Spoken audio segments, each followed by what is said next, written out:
আসসালামু আলাইকুম।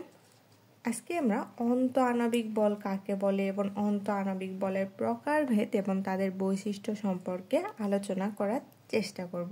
তাহলে চলো প্রথমেই শুরু করে দিই, অন্ত আণবিক বল আমরা কাকে বলি বা অন্ত আণবিক বল বলতে কি বুঝি। অন্ত বলতে তো আমরা বুঝি, তাই না, ভিতরে যে বলটা থাকে সেইটাই তো অন্ত বলে থাকি।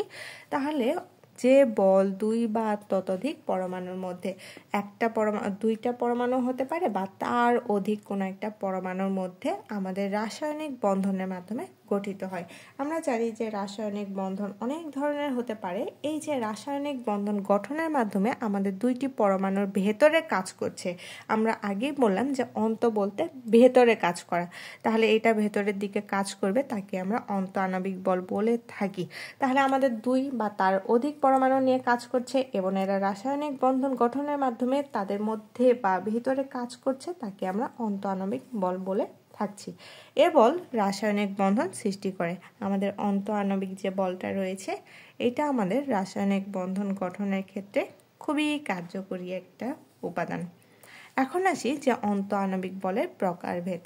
অন্ত আণবিক বল মূলত আমাদের তিন ধরনের হয়ে থাকে। অন্ত আণবিক বল কত ধরনের? তিন ধরনের। প্রথমটা হচ্ছে সমযোজী বন্ধন, দ্বিতীয়টা আয়নিক বন্ধন, আর তৃতীয়টা ধাতব বন্ধন। তাহলে সমযোজী বন্ধন বলতে আমরা কি বুঝি বলতো? সমযোজী বন্ধন মানে তো আমরা জানি যে আমাদের ইলেকট্রন শেয়ারের মাধ্যমে যেটা গঠন করে তাকে আমরা সমযোজী বন্ধন বলে থাকি। সমযোজী মানে সমান সমান ইলেকট্রন ভাগ করে।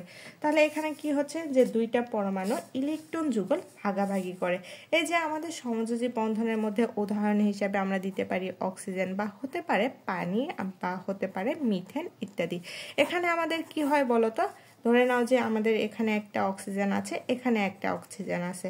তাহলে আমাদের অক্সিজেনের সর্বশেষ কক্ষপথে কয়টা করে ইলেকট্রন থাকে? অক্সিজেন কত বলতো? 8।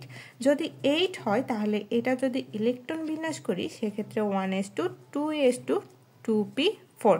এই যে আমাদের ইলেকট্রন সর্বশেষ কক্ষপথে কয়টা রয়েছে? 6টা ইলেকট্রন রয়েছে, 6টা ইলেকট্রন। তারপরে আবার আরও একটা অক্সিজেন নিয়ে কথা বলি। তাহলে এই অক্সিজেনের ক্ষেত্রে আমাদের 1s2 2s2 2p4, এখানে আমাদের 6টা ইলেকট্রন রয়েছে।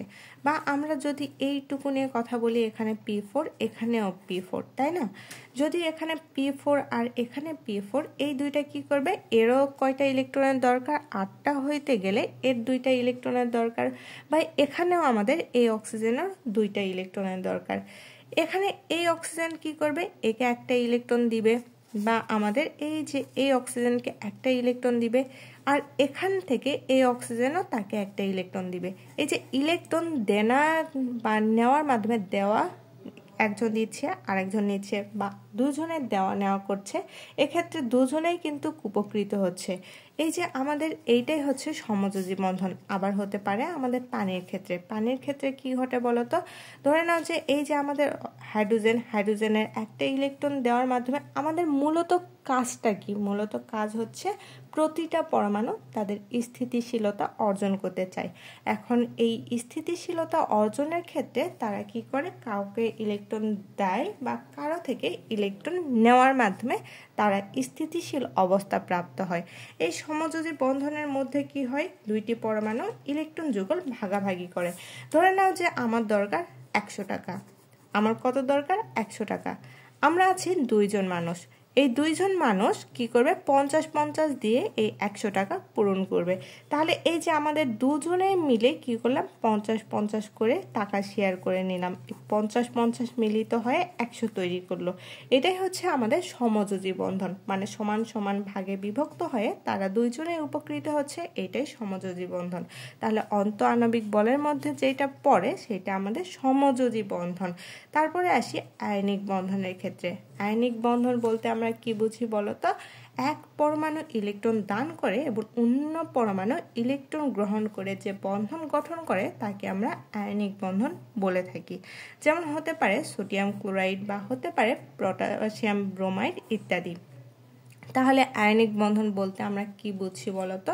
এই যে ধরে নাও আয়নিক বন্ধনের ক্ষেত্রে যদি আমরা উদাহরণ হিসাবে দিতে চাই, আমার ওই যে সমযোজী বন্ধনের মতোই আমার দরকার 100 টাকা, আমরা আছি এখানেও 2 জন মানুষ, কিন্তু 2 জন মানুষের মধ্যে আমাদের একজনের কাছে কোনোই টাকা নাই, মানে একজনের পুরোই ফাঁকা, আর একজনের কাছে 100 টাকা আছে। এই 100 টাকা দেওয়ার মাধ্যমে সে কিন্তু লাভবান হইল না। যে 100 টাকা দিচ্ছে তার কোনো লাভ নাই বা লসও নাই, কিন্তু তার পাশের জন উপকৃত হচ্ছে। এটাই হচ্ছে আমাদের আয়নিক বন্ধন, যে একজন দিবে কিন্তু আমাদের 2 জনেই এটার মধ্যে কাজ করছে, 2 জন মিলে একটা বন্ধন তৈরি করছে। এই বন্ধনটার মাধ্যমে যেটা তৈরি হয় সেটাই আমাদের আয়নিক বন্ধন। সেটা হতে পারে আমাদের সোডিয়াম ক্লোরাইড বা হতে পারে পটাশিয়াম ব্রোমাইড ইত্যাদি। মানে এখানে মূলত করে কি বলতো, এখানে আমাদের একটি পরমাণু ইলেকট্রন দান করে এবং সেই পরমাণুটা অন্য যে পরমাণু থাকবে সেই ইলেকট্রন গ্রহণ করে। এর মাধ্যমে যে বন্ধনটা তৈরি করছে সেটা হচ্ছে আমাদের আয়নিক বন্ধন। এটা মূলত সংগঠিত হয় আমাদের ধাতু এবং অধাতুর মধ্যে। সেটা হতে পারে সোডিয়াম ক্লোরাইড, হতে পারে পটাশিয়াম ব্রোমাইড ইত্যাদি। এই যে আমাদের আয়নিক বন্ধনের যে বলটা থাকে সেই বলটা অত্যন্ত শক্তিশালী একটা বল কাজ করে এই আয়নিক বন্ধনের মাধ্যমে। তারপরে সর্বশেষ যে বন্ধনটা রয়েছে সেটা হচ্ছে ধাতব বন্ধন। ধাতব বন্ধন বলতে, ধাতব বলতে আমরা কি বুঝি বলতো, ধাতুতে যে বন্ধন গঠন করা হয় সেটাকে আমরা ধাতব বন্ধন বলে থাকি। সহজ কথায় তো এটা বললাম। এখন আমরা ধাতব বন্ধন বলতে আসলে এক্সাক্ট কি বোঝাইতে চাই বলতো। ধাতু কাঠামোর ধনাত্মক ধাতব আয়ন সময়ের চারপাশে স্বাধীন ইলেকট্রনের সমুদ্র দ্বারা সৃষ্টির যে আকর্ষণটা সেটা হচ্ছে আমাদের ধাতব বন্ধন। ধরে নাও যে ধাতু পরমাণুর মাঝে আমাদের এখানে একটা ধাতু পরমাণু আছে, বা এখানে আমরা একটা পরমাণু নিলাম। এই পরমাণুর মাঝে মুক্ত একটা ইলেকট্রনের প্রবাহ, এখানে আমাদের হতে পারে কপার বা হতে পারে আমাদের আয়রন, যে কোনো কিছু এখানে কি করে মুক্ত যে ইলেকট্রনগুলো থাকে এই ইলেকট্রনগুলো চলাফেরা করে। এই যে মুক্ত ইলেকট্রনের প্রবাহের মাধ্যমে আমাদের একটা ধাতব বন্ধন গঠন করছে, যেটাকে আমরা ধাতুর বন্ধন তৈরি করছে, যেটাকে আমরা ধাতব বন্ধন বলে থাকি।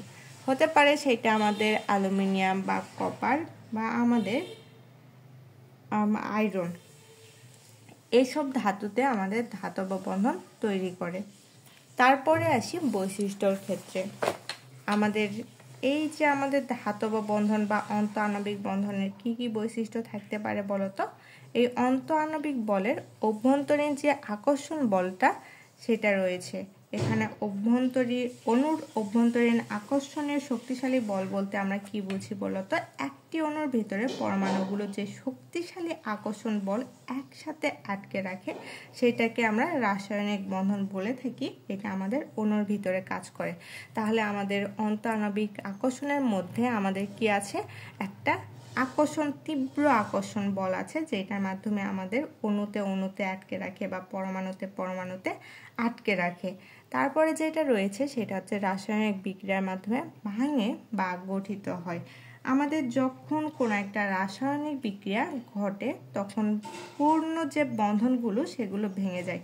আমাদের আগে যে বন্ধনগুলো ছিল, ধরে নাও যে সোডিয়াম ক্লোরাইড বা এর পার্শ্ববর্তী কোনো একটা কিছু নেই, এদের যে বন্ডিংটা ছিল, নতুন যে কোনো একটা পরমাণু নিয়ে আসলাম, এর পাশে নিয়ে আসার মাধ্যমে এদের যে বন্ধনটা ভেঙে গেল, এদের বন্ধনটা ভেঙে গিয়ে কি করে নতুন বন্ধন তৈরি করে। এই যে আমাদের বন্ধন গড়ছে বা বন্ধন ভাঙার মাধ্যমে নতুন বন্ধন তৈরি হচ্ছে, এর মাধ্যমে আমাদের নতুন পদার্থের উৎপন্ন করে আমাদের অন্ত আণবিক আকর্ষণ বল। তারপরে পদার্থের গঠন এবং ধর্ম নির্ধারণ করে। পদার্থের গঠন এবং ধর্ম নির্ধারণ করা বলতে কি বোঝায় বলতো, একটি পদার্থ দেখতে কেমন হবে, তার গঠন বা তার আচরণটা কেমন হবে, গলনাঙ্ক, স্ফুটনাঙ্ক, বিদ্যুৎ পরিবাহিতা বা এদের ধর্ম, তার নির্ভর করে পরমাণুগুলোর একে অপরের কি ধরনের বন্ধন দিয়ে যুক্ত আছে তার উপর। তাহলে এই যে এটাও আমাদের অন্ত আণবিক বলের বৈশিষ্ট্য। তারপরে সর্বশেষ যে বৈশিষ্ট্যটা নিয়ে কথা বলবো সেটা হচ্ছে অনেক শক্তি প্রয়োজন এই বন্ধন ভাঙতে। অন্ত আণবিক যে বন্ধনটা রয়েছে এই বন্ধনটা যেহেতু অনেক বেশি শক্তিশালী, তাই এই পরমাণুকে একে অপরের থেকে আলাদা করতে গেলে বা আমাদের যখন ভাঙতে যাব এক্ষেত্রে প্রচুর শক্তির প্রয়োজন হয়। এগুলো আমাদের অন্ত আণবিক আকর্ষণ বলের বৈশিষ্ট্য। তাহলে প্রশ্নগুলো আরেকবার রিপিট করি চলো, যে অন্ত আণবিক আকর্ষণ বল বলতে কি বুঝি। অন্ত বলতে তো আমরা বুঝি ভিতরের আকর্ষণ, তাহলে কোনো একটা রাসায়নিক বন্ধনের ভিতরে যে আকর্ষণটা সেইটাই আমাদের অন্তঃআণবিক আকর্ষণ বল। তারপরে আসি প্রকারভেদের ক্ষেত্রে। অন্তঃআণবিক বলের প্রকারভেদ কয় প্রকার? 3 প্রকার: সমযোজী, আয়নিক এবং ধাতব বন্ধন। সমযোজী মাধ্যমে তো বুঝি যে দুইটা পরমাণু শেয়ার করার মাধ্যমে তৈরি হচ্ছে সমযোজী বন্ধন। আয়নিক বন্ধনটা একটি পরমাণু দিচ্ছে আরেকটি পরমাণু নিচ্ছে, তার মাধ্যমে বন্ধন গঠন করছে, এটা আয়নিক বন্ধন। তারপর ধাতব বন্ধন, ধাতুর মাঝে আমাদের মুক্ত ইলেকট্রনের যে প্রবাহ সেটাই আমাদের ধাতব বন্ধন। আর এদের বৈশিষ্ট্যের মধ্যে যদি আমরা আসি তাহলে চলো বৈশিষ্ট্য কি কি রয়েছে। অণুর অভ্যন্তরীণ শক্তিশালী বল আমাদের এটা ভাঙে বা গঠিত হয়, আবার এদের গঠন এবং ধর্ম নির্ধারণ করে এবং এদের বন্ধন ভাঙতে শক্তির প্রয়োজন পড়ে। এটাই হচ্ছে আমাদের অন্তঃআণবিক বল বা আমাদের বলের প্রকারভেদ এবং বৈশিষ্ট্য। আসসালামু আলাইকুম।